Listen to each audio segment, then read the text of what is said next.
हैं। सुशील के पास जाऊं उससे पहले जबलपुर से पवन पटेल भी जुड़े हुए। पवन, बजट आ गया है, क्या आम जनता के जहन में इस बजट को लेकर कई अलग अलग क्षेत्रों को छूने की कोशिश हुई है बजट को?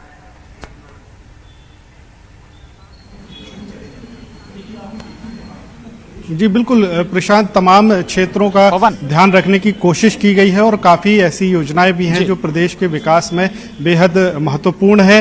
और लोगों से भी जानते हैं किस तरह से, सर यदि उद्योग और रोजगार, उद्योग की बात करें, व्यापारियों की बात करें तो उनके लिए कुछ खास नहीं है, लेकिन बाकी वर्गों का बहुत बारीकी से ध्यान रखा गया है। कितना लगता है आपको लाभ? देखिए, ये बजट जो है सरकार का चुनाव के बिल्कुल करीबी बजट है, तो सरकार ने पूरा ध्यान दिया कि गरीबों से संबंधित, किसानों से संबंधित और उस तरह के लोगों को किस तरह से उनको प्रभावित किया जाए और उनको उस तरह की छूटें दी गई, मदद दी गई।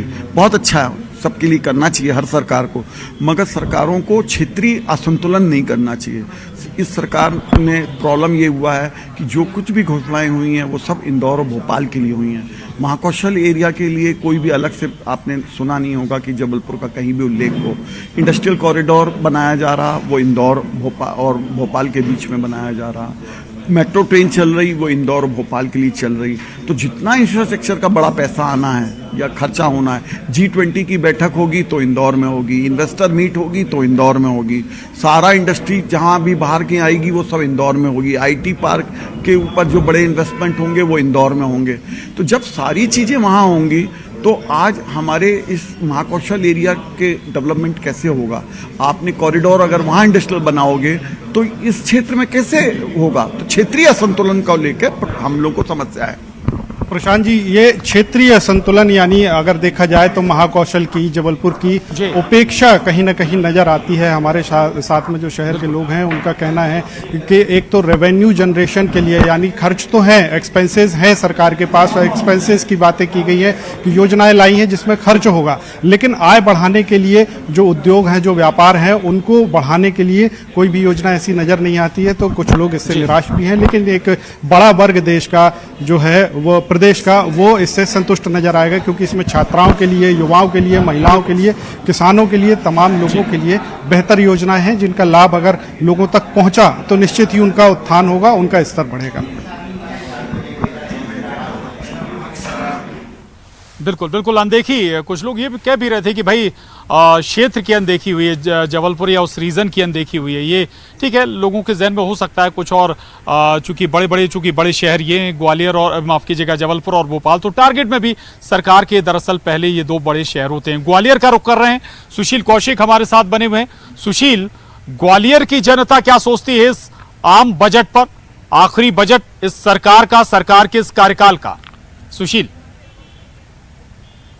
बिल्कुल, देखिए ग्वालियर में भी अगर देखें तो इस बजट को लेकर लोगों की कई उम्मीदें थी। ग्वालियर को हालांकि सौगातें भी अच्छी मिली है। अगर देखें तो जो अटल स्मारक है उसके लिए बजट में प्रावधान किया गया है। इसके अलावा देखें तो हिंदी भवन जो है वो ग्वालियर में बनाया जाएगा। साथ ही जो सड़कों के लिए, किसानों के लिए बजट में प्रावधान किया गया है, उसका ग्वालियर चंबल अंचल में एक बड़ा फायदा लोगों को मिलेगा। हमारे साथ कुछ लोग हैं, आप बताइए कि जो बजट है किस तरह का लगता है आपको? बजट में क्या राहत है, क्या फायदे मिले? देखिए, सबसे बड़ी जो महत्वपूर्ण ग्वालियर के लिए बात है उसमें जो अटल स्मारक है और हिंदी भवन के लिए जो घोषणा की गई है बजट में, वो सराहनीय है। सरकार की तरफ से जो पहल की जा रही है, क्योंकि अटल बिहारी वाजपेयी ग्वालियर का गौरव है और भारत रत्न भी है, उस हिसाब से ग्वालियर के लिए एक महत्वपूर्ण है। तो इसलिए उनका जो स्मारक बनेगा तो वो कहीं ना कहीं ग्वालियर वासियों के लिए एक गर्व महसूस करने जैसी बात होगी। वहीं जो सड़कों का जाल है, तो ग्वालियर की जो कनेक्टिविटी है वो लगभग राजस्थान और उत्तर प्रदेश से जुड़ती है। तो सड़कों का जब जाल बिछेगा तो व्यापार से लेकर जो आसपास से एजुकेशन लेने जो विद्यार्थी आते हैं उनको भी इसका पूरी तरीके से लाभ मिलेगा। युवाओं के लिए भी काफी कुछ है। जी, युवाओं के, जैसे मैं यंगस्टर हूँ और उसके लिए एजुकेशन पॉलिसी जो है वो बेस्ट है। जो पहले एजुकेशन पॉलिसी थी 10+12, उसमें आप केवल एक पर्टिकुलर सब्जेक्ट जैसे PCM ले सकते थे, PCB ले सकते थे या कॉमर्स चूज कर सकते थे। लेकिन अभी जो न्यू पॉलिसी है उसमें आप अपने इंटरेस्ट के अकॉर्डिंग कोई भी सब्जेक्ट चूज कर सकते हैं। अगर बात करें यूनिवर्सिटीज़ की, तो उसमें जो डिग्रियां होती थी वो 3 साल की होती थी, लेकिन अगर अब किसी का अगर जैसे कोई किसी के पेरेंट्स गवर्नमेंट जॉब में होते हैं, उनका ट्रांसफर हो जाता है तो आप पर्टिकुलर 1 साल के लिए सर्टिफिकेट मिलता है, आपको लाभ मिलेगा। दूसरी साल के लिए आपको एक डिप्लोमा दिया जाएगा और तीसरी साल अगर आप करते हैं तो आपको वो करता है। इससे कहीं ना कहीं जो डिस्टेंस जो वो होता था, स्किल्स जो होती थी, अब वो डेवलप होगी और पढ़ाई में कोई रुकावट भी नहीं आएगी। तो कहीं ना कहीं जो बजट है उसमें देखें तो किसानों के लिए, इसके अलावा सड़कों के लिए, साथ ही अटल स्मारक के लिए जो प्रावधान किया गया है बजट में, उसको लेकर लोग खुश है। और कहीं ना कहीं ये जो बजट है, इस सरकार का जो आखिरी बजट है, उस बजट को लेकर जो उम्मीद थी लोगों को, तो कई सौगातें जरूर ग्वालियर चंबल अंचल को मिली है। जी बिल्कुल बिल्कुल, ग्वालियर के लिए भी सौगातें हैं और मिला जुला रुख लोगों का है। हालांकि कई बार कुछ शहर जरूर निराश हो जाते हैं, लेकिन ऐसा नहीं है। लगभग समेकित बजट, दरअसल सरकार का ये दावा है कि समेकित बजट है, पूरे प्रदेश को ध्यान में रखकर ये बजट लाया गया है। इकोनॉमिस्ट ज्योति शर्मा हमारे साथ लगातार बनी हुई हैं। ज्योति जी, कई दूसरे बड़े प्रोजेक्ट जो विकास को लेकर अगर हम जिक्र करें, मेट्रो के लिए इंदौर ग्वालियर, इंदौर और भोपाल पर फोकस किया गया है। कई और दूसरी बातें हैं, किसान कल्याण योजना के लिए बड़ा बजट अलॉट किया गया है, इसके अलावा गौशालाओं का। तो इस लिहाज से भी क्या देखेंगे हम कि जो इकोनॉमी, केवल हम शहरी इकोनॉमी की बात ना करें, रूरल इकोनॉमी का अगर जिक्र करें, उस लिहाज से आप क्या कैसे देखेंगे इस बजट को?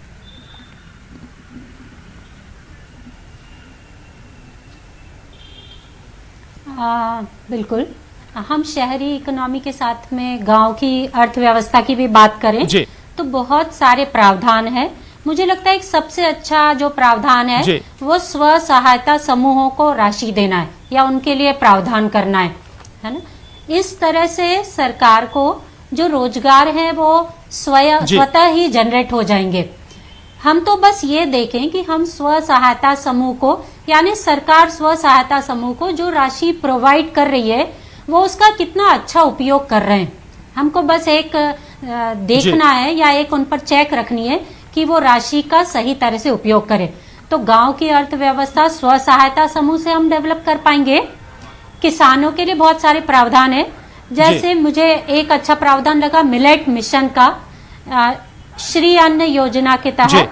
तो मध्य प्रदेश में कोदो, कुटकी, रागी सब अन्न का उत्पादन बहुतायत से होता आया है। इवन हमारी जनजातियां इनका बरसों से उपयोग करती आई हैं। अचानक से जब हम इस वर्ष को श्री अन्न योजना के साथ में या मोटे अनाज वर्ष के बिल्कुल ज्योति जी, मैं आऊंगा आपके पास जी, बिल्कुल लौटूंगा आपके पास। और हमारे साथ इस वक्त पूर्व मंत्री कमलेश्वर पटेल जी जुड़ गए हैं।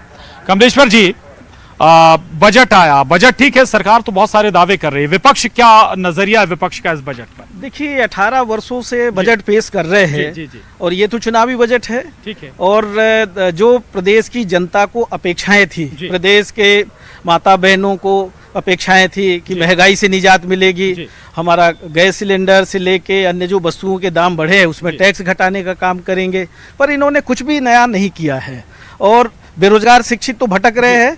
हर वर्ष ये दावा करते हैं हम इतनी भर्तियां करेंगे, कब करेंगे? 18 साल में तो आपने आउटसोर्स में सबको रखा, सरकारी नौकरियों में कोई भर्ती नहीं की। किसान भी परेशान है, आज डीजल का दाम बहुत ज्यादा हो गया है। खेती किसानी सरकार कह रही 1 लाख सरकारी भर्तियां करेंगे, ये कहते हुए बहुत टाइम हो गया। कब करेंगे?